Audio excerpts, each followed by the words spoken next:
ouro puro, cedro do Líbano e pedras preciosas. Salomão não estava construindo apenas um palácio, ele estava erguendo o endereço de Deus na terra. Mas, quando a última peça do mobiliário foi colocada e a oração terminou, algo assustador aconteceu. Uma nuvem tão densa e gloriosa preencheu o lugar que nem os sacerdotes conseguiam ficar de pé. Se você acha que sabe o que é uma experiência religiosa, precisa entender o que aconteceu no Monte Moriá. O sol ainda nem havia tocado completamente as muralhas de Jerusalém quando o Monte Moriá começou a despertar sobre o som abafado de milhares de passos. Homens carregavam pedras imensas sobre os ombros marcados pelo esforço de anos.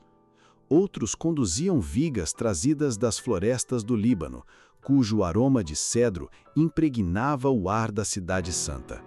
Mas, estranhamente, em meio a toda aquela multidão, não se ouvia o barulho comum das construções humanas. Nenhum martelo ecoava entre as pedras. Nenhum ferro cortava o silêncio sagrado daquele monte. Como estava escrito em 1 Reis 6:7, e edificava-se a casa com pedras já preparadas, de maneira que nem martelo, nem machado, nem nenhum outro instrumento de ferro se ouviu na casa quando a edificavam. Era como se cada homem entendesse que não trabalhava para erguer um palácio terreno, mas para preparar um lugar onde a presença invisível do Altíssimo repousaria entre os homens. O próprio silêncio parecia adoração. Cada pedra assentada carregava lágrimas, oração, reverência e temor. Durante 7 longos anos, Jerusalém respirou aquele propósito. As mãos se cansavam, os corpos se curvavam sobre o peso da obra, mas os corações permaneciam firmes, porque todos sabiam que estavam participando de algo que ultrapassava gerações. Davi havia sonhado com aquele dia. Salomão agora transformava o sonho em realidade diante dos olhos da nação.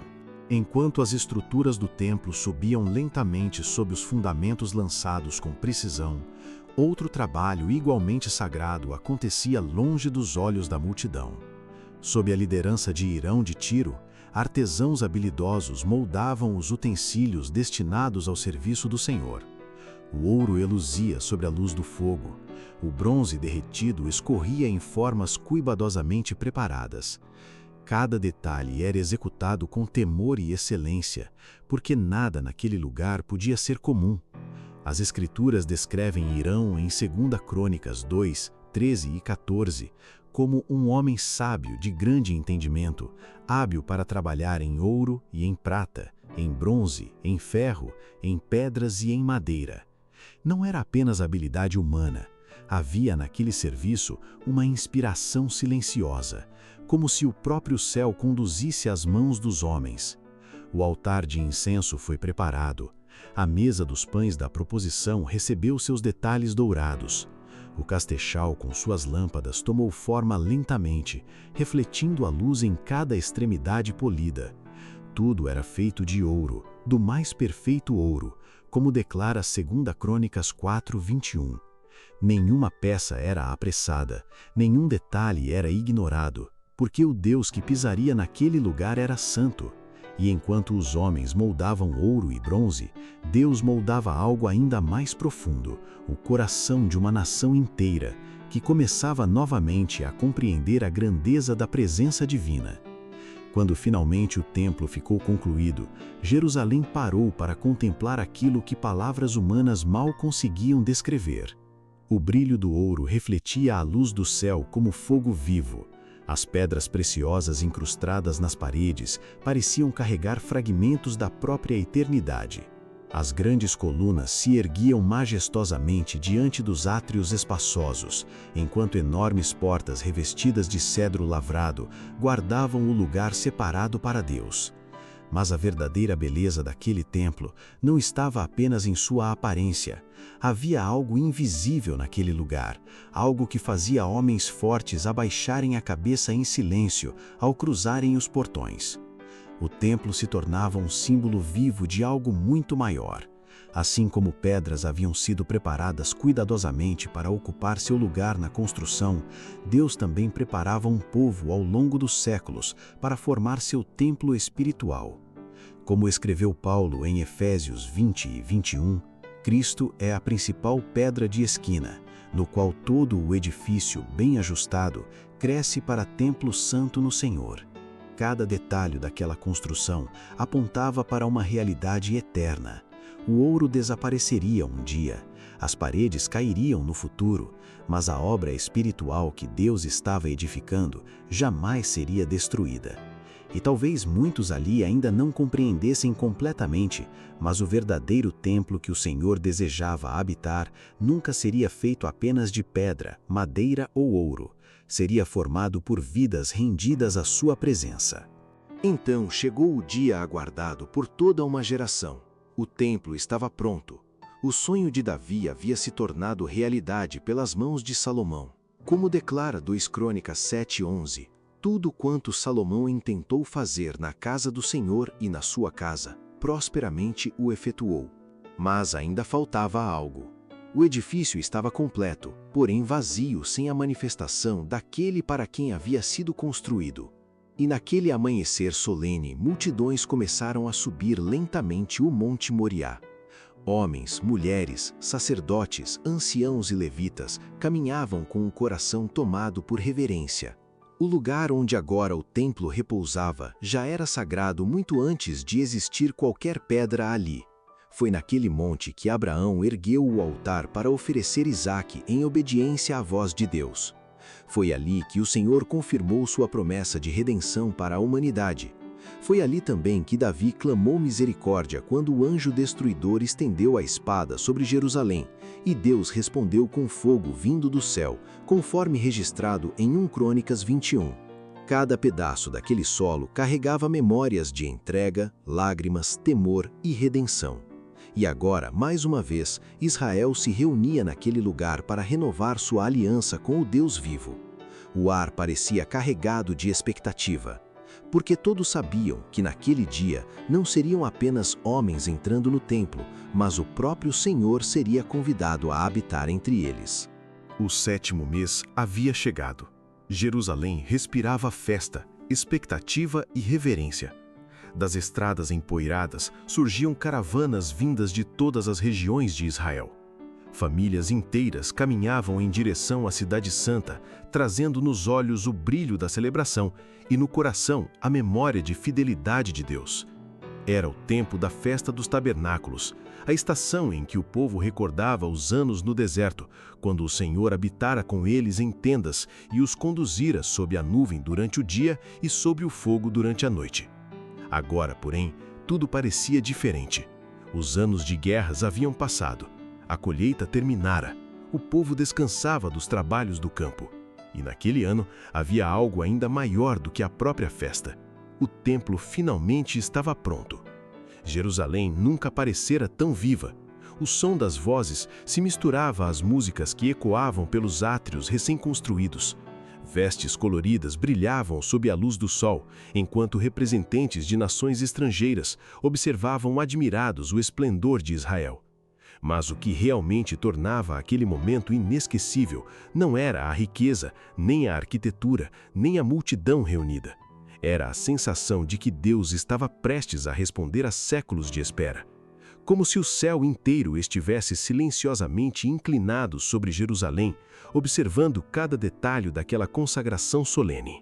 Em meio à multidão, Salomão avançava lentamente cercado pelos anciãos de Israel e pelos principais líderes da nação. O rei carregava no rosto algo mais profundo do que orgulho ou satisfação. Havia temor em seus olhos, reverência. A responsabilidade de um homem que entendia que nenhuma grandeza humana poderia conter a presença do Deus eterno. E então, começou a procissão mais sagrada que Israel já testemunhara desde os dias do deserto. A arca do concerto foi retirada cuidadosamente do lugar onde permanecera guardada.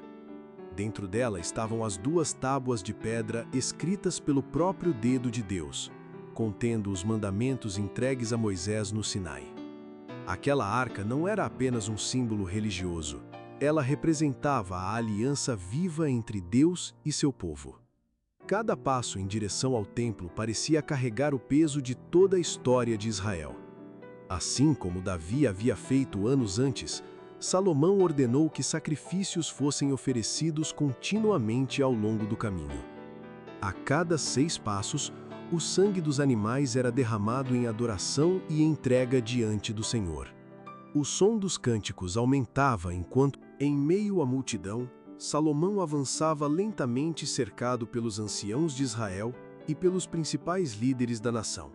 O rei carregava no rosto algo mais profundo do que orgulho ou satisfação. Havia temor em seus olhos, reverência. A responsabilidade de um homem que entendia que nenhuma grandeza humana poderia conter a presença do Deus eterno.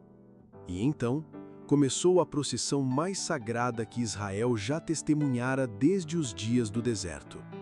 A Arca do Concerto foi retirada cuidadosamente do lugar onde permanecera guardada. Dentro dela estavam as 2 tábuas de pedra escritas pelo próprio dedo de Deus, contendo os mandamentos entregues a Moisés no Sinai. Aquela arca não era apenas um símbolo religioso, ela representava a aliança viva entre Deus e seu povo. Cada passo em direção ao templo parecia carregar o peso de toda a história de Israel. Assim como Davi havia feito anos antes, Salomão ordenou que sacrifícios fossem oferecidos continuamente ao longo do caminho. A cada 6 passos, o sangue dos animais era derramado em adoração e entrega diante do Senhor. O som dos cânticos aumentava enquanto os sacerdotes avançavam lentamente em direção ao Santo dos Santos. Conforme registrado em 2 Crônicas 5:7, trouxeram os sacerdotes a Arca do Concerto do Senhor ao seu lugar, ao oráculo da casa, à santidade das santidades. E naquele instante, parecia que o passado, o presente e a eternidade estavam se encontrando dentro daquele templo recém-consagrado. Os sacerdotes tomaram seus lugares em absoluto temor. Os levitas vestidos de linho branco permaneceram posicionados diante do altar, segurando símbolos, harpas e alaúdes. 120 sacerdotes erguiam trombetas reluzentes sob a luz dourada do templo. Havia uma tensão santa naquele ambiente, como se toda respiração aguardasse um único momento decisivo. Então, subitamente, os instrumentos começaram a soar em perfeita unidade. Não havia desordem, não havia competição entre vozes. Tudo se tornou uma só adoração. Uma única declaração ecoou pelos átrios do templo e atravessou Jerusalém como o som de muitas águas. Porque Ele é bom, porque a sua benignidade dura para sempre. As trombetas ressoavam, os símbolos vibravam, as vozes dos cantores se elevavam aos céus em uma adoração tão profunda que nenhum homem conseguia permanecer indiferente. Alguns choravam em silêncio, outros se ajoelhavam sobre as pedras do átrio, muitos apenas erguiam os olhos sem conseguir encontrar palavras. E então aconteceu.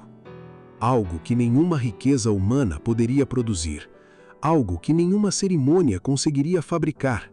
A presença de Deus respondeu ao clamor de seu povo. Uma nuvem começou a encher o templo lentamente.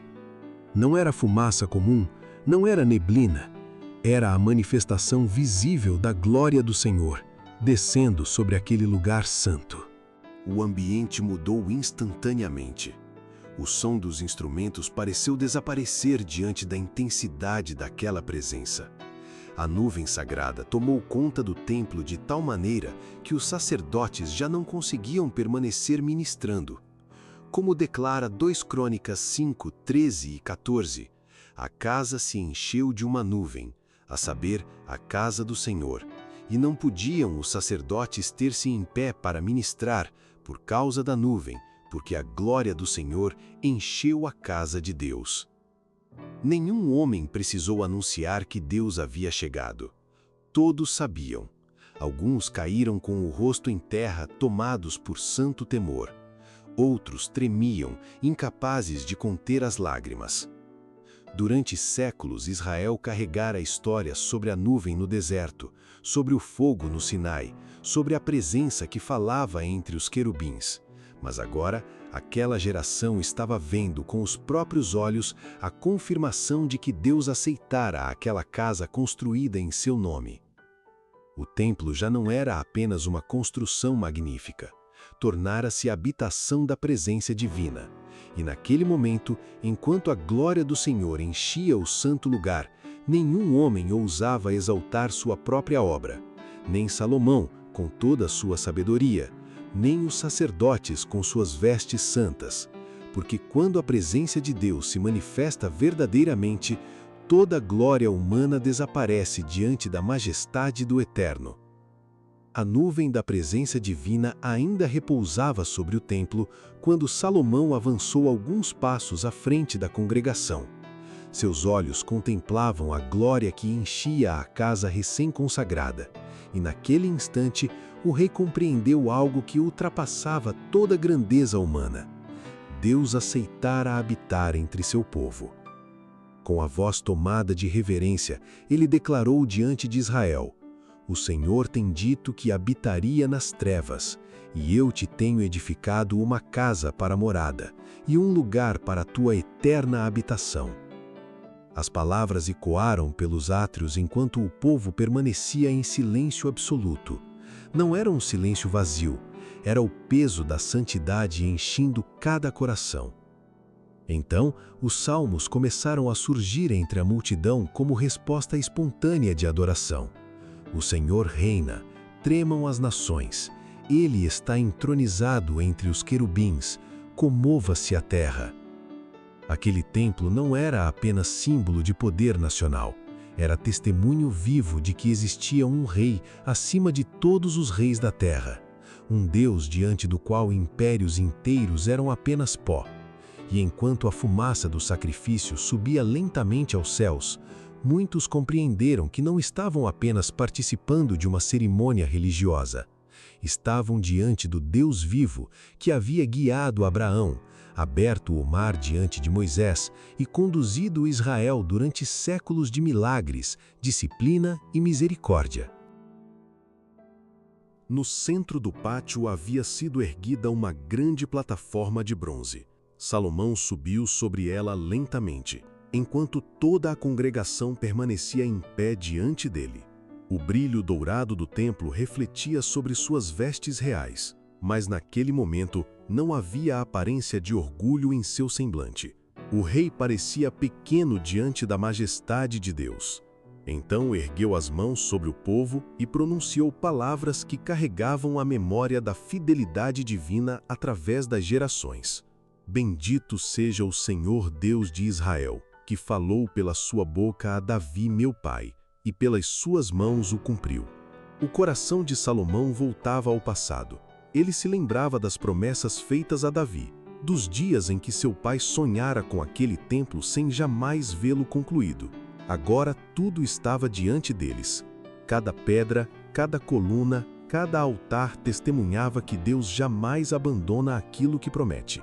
Mas então aconteceu algo inesperado para um rei diante de uma multidão tão grande. Salomão desceu de sua posição, ajoelhou-se sobre a plataforma de bronze e inclinou-se diante do Senhor. O rei mais poderoso da terra naquele momento dobrava os joelhos diante do verdadeiro Rei dos céus. E imediatamente toda a congregação fez o mesmo. Milhares de pessoas se prostraram com o rosto em terra, enquanto o silêncio tomava Jerusalém mais uma vez. Com as mãos erguidas ao céu, Salomão começou a orar. Sua voz atravessava os átrios do templo, enquanto homens, mulheres e sacerdotes ouviam cada palavra como se suas próprias almas estivessem sendo derramadas diante de Deus. Senhor Deus de Israel, não há Deus semelhante a ti, nem nos céus nem na terra. Não era uma oração apressada. Era o clamor profundo de um homem consciente da fragilidade humana diante da eternidade divina. Então Salomão pronunciou palavras que fizeram muitos estremecerem. Mas verdadeiramente habitará Deus com os homens na terra? Eis que o céu e o céu dos céus não te podem conter. quanto menos esta casa que tenho edificado. O rei entendia que nenhum templo poderia aprisionar a presença do Altíssimo. Aquele edifício magnífico era apenas um ponto de encontro entre a miséria humana e a misericórdia divina. E então sua oração começou a tocar as dores reais do povo. Salomão pediu perdão para os pecados futuros de Israel. Clamou para que Deus ouvisse as orações feitas naquele lugar quando viessem derrotas, secas, fome, enfermidades, guerras e cativeiros. Ele sabia que o povo falharia. Sabia que haveria rebelião, idolatria e lágrimas nos anos futuros. Mas também conhecia a compaixão de Deus. Por isso clamou: ouve tu desde os céus e perdoa. Não havia arrogância naquela oração, apenas dependência absoluta da graça divina. O templo inteiro parecia respirar junto com cada palavra da oração. Quando Salomão intercedeu pelos estrangeiros que viriam de terras distantes para buscar o Deus de Israel, muitos se entreolharam admirados, porque o rei entendia que a misericórdia do Senhor ultrapassava fronteiras e alcançaria povos além de Israel. Faze conforme a tudo o que o estrangeiro te suplicar, clamou ele, a fim de que todos os povos da terra conheçam o teu nome. Então, sua voz tornou-se ainda mais carregada de emoção ao reconhecer a maior tragédia humana, o pecado. Pois não há homem que não peque. Aquelas palavras atravessaram os corações como verdade impossível de negar. Salomão falou sobre dias em que Israel seria levado cativo por causa de sua desobediência. Falou sobre terras distantes, lágrimas de arrependimento e homens quebrantados clamando em direção ao templo. Mesmo contemplando profeticamente o fracasso da nação, o rei ainda enxergava a esperança na misericórdia divina. Porque o Deus de Israel não rejeita um coração arrependido. E quando finalmente terminou sua oração dizendo: agora, pois, ó meu Deus, estejam os teus olhos abertos e os teus ouvidos atentos à oração deste lugar, algo sobrenatural aconteceu diante de toda a congregação. Subitamente, fogo desceu do céu. Não era fogo humano, não vinha dos sacerdotes, veio diretamente da presença de Deus e consumiu o holocausto sobre o altar. Um clamor percorreu Jerusalém enquanto a glória do Senhor enchia novamente o templo com intensidade tão poderosa que os sacerdotes não conseguiam entrar. O povo inteiro caiu com o rosto em terra sobre o pavimento. Ninguém permaneceu de pé diante da manifestação do Deus vivo. Entre lágrimas, tremor e adoração, milhares de vozes começaram a declarar juntas: porque é bom, porque a sua benignidade dura para sempre. O fogo ainda queimava sobre o altar, enquanto os sacrifícios continuavam sendo oferecidos diante do Senhor. Durante 7 dias, Jerusalém mergulhou em uma celebração jamais vista na história de Israel. Homens vindos desde a entrada de Ramate até o rio do Egito enchiam os átrios do templo em uma alegria santa que parecia não ter fim. E depois vieram os dias da festa dos tabernáculos, onde famílias inteiras celebravam lembrando tudo o que Deus fizera ao longo das gerações. Quando finalmente chegou o momento de regressarem aos seus lares, as Escrituras dizem que o povo voltou alegre e de bom ânimo, pelo bem que o Senhor tinha feito. Mas naquela mesma noite, quando o silêncio voltou a envolver Jerusalém, Deus apareceu novamente a Salomão. E a voz do Senhor trouxe uma promessa que atravessaria os séculos. Se o meu povo, que se chama pelo meu nome, se humilhar e orar e buscar a minha face e se converter dos seus maus caminhos, então eu ouvirei dos céus e perdoarei os seus pecados e sararei a sua terra. Naquele instante, o rei compreendeu que a verdadeira força de Israel jamais estaria em exércitos, ouro ou muralhas, mas em um povo disposto a se humilhar diante de Deus. A glória que havia enchido o templo naquele dia permaneceria como testemunho vivo da aliança entre Deus e Israel. Se o povo continuasse fiel, Aquele lugar seria lembrado através das gerações, como sinal permanente do favor divino. O Senhor desejava que seu templo fosse mais do que um centro nacional de adoração. Ele seria uma porta aberta para todas as nações da terra. Por isso, a promessa ecoou através das palavras do profeta Isaías: "A minha casa será chamada casa de oração para todos os povos." Não apenas israelitas seriam atraídos pela luz daquele lugar santo. Estrangeiros viriam de terras distantes buscando conhecer o Deus invisível que nenhum ídolo podia imitar. Homens cansados das falsas divindades de pedra chegariam a Jerusalém carregando perguntas profundas sobre a vida, a verdade e a eternidade. E o Senhor prometeu recebê-los. Mas junto da promessa veio também o chamado à fidelidade. Deus falou diretamente a Salomão: "Se andares diante de mim como andou Davi teu pai, confirmarei o trono do teu reino." O futuro de Israel não dependeria apenas da força militar, da riqueza acumulada ou da beleza do templo. Tudo dependeria da obediência. Porque o mesmo Deus que abençoa também corrige. O mesmo Deus que derrama fogo do céu também permite que a desobediência transforme glória em ruína. E naquela noite silenciosa, enquanto Jerusalém ainda celebrava, o céu já enxergava escolhas futuras que mudariam o destino daquela nação para sempre. Salomão entrou então no período mais impressionante de seu reinado. A fama de sua sabedoria atravessou desertos, mares e fronteiras. Reis enviavam mensageiros para observarem seu governo. Homens influentes percorriam enormes distâncias apenas para ouvir as palavras que Deus havia colocado em seu coração. Como afirma 2 Crônicas 9:23, todos os reis da terra buscavam a presença de Salomão para ouvirem a sua sabedoria. Jerusalém tornou-se centro de atenção mundial. Mas aquilo que mais impressionava os visitantes não era apenas a riqueza do reino, era a presença de uma sabedoria diferente da humana. Quando Salomão falava sobre justiça, governo e verdade, muitos percebiam que havia algo divino em suas palavras. E o rei aproveitava cada encontro para revelar o verdadeiro fundamento de toda aquela prosperidade: o Deus de Israel. Ele ensinava que o Senhor era criador de todas as coisas. Explicava que o mundo não estava entregue ao acaso nem dominado por deuses cruéis e instáveis como acreditavam os pagãos. Aos poucos, homens que chegaram curiosos retornavam transformados. Ao contemplarem a ordem da criação, o funcionamento da natureza e a harmonia das leis divinas, começavam a enxergar o amor do Criador refletido em tudo ao redor. Muitos abandonavam seus ídolos silenciosamente. Outros passavam a buscar o Deus vivo em oração, porque quando um coração realmente encontra a verdade, nenhum falso Deus consegue ocupar novamente o mesmo lugar.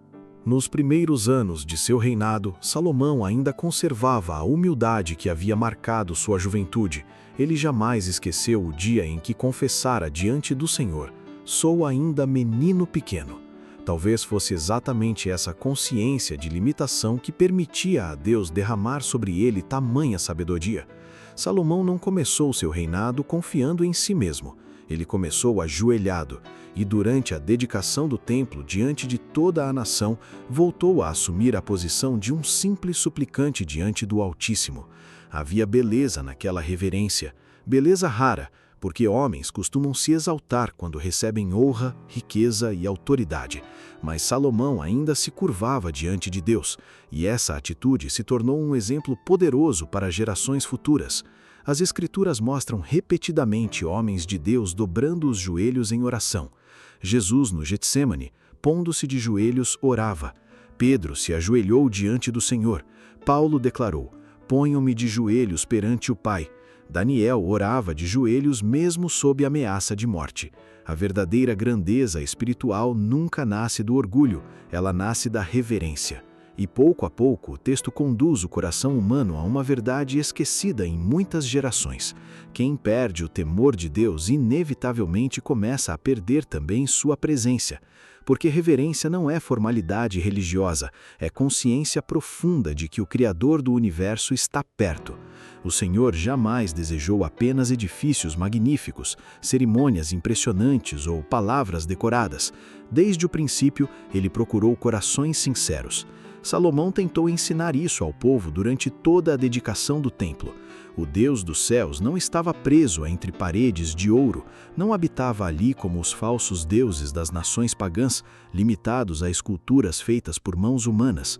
Ainda assim, escolhia manifestar sua presença naquele lugar para encontrar-se com seu povo.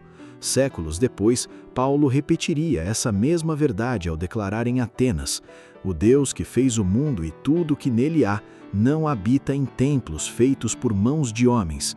O Senhor está perto dos que o buscam com sinceridade. Seu olhar percorre toda a terra. Seus ouvidos estão atentos às orações feitas em humildade.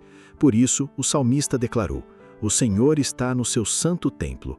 Cale-se diante dele toda a terra. Há momentos em que as palavras humanas se tornam pequenas demais diante da majestade divina. Até os anjos cobrem o rosto ao pronunciar seu nome. E se seres celestiais tremem diante de sua santidade, quanto mais os homens frágeis marcados pelo pecado e pela limitação. O Templo de Jerusalém continuaria sendo lembrado através dos séculos, mas a maior lição daquela dedicação não estava no ouro, nas colunas ou no fogo descendo do céu, estava na verdade eterna de que Deus continua procurando homens e mulheres que o adorem em espírito e em verdade. Porque onde existe um coração verdadeiramente rendido, ali o Senhor faz sua morada. O Templo de Salomão nos ensina que Deus não busca apenas grandes edifícios, mas corações que se rendem em espírito e em verdade. Se essa mensagem tocou você hoje, não esqueça de deixar o seu like. Isso ajuda muito a levar essa palavra para mais pessoas. Inscreva-se no canal para continuar essa jornada de fé conosco e ative as notificações. Muito obrigado por dedicar seu tempo a estudar a palavra de Deus aqui. Que o Senhor abençoe sua casa e sua vida. Até o próximo vídeo.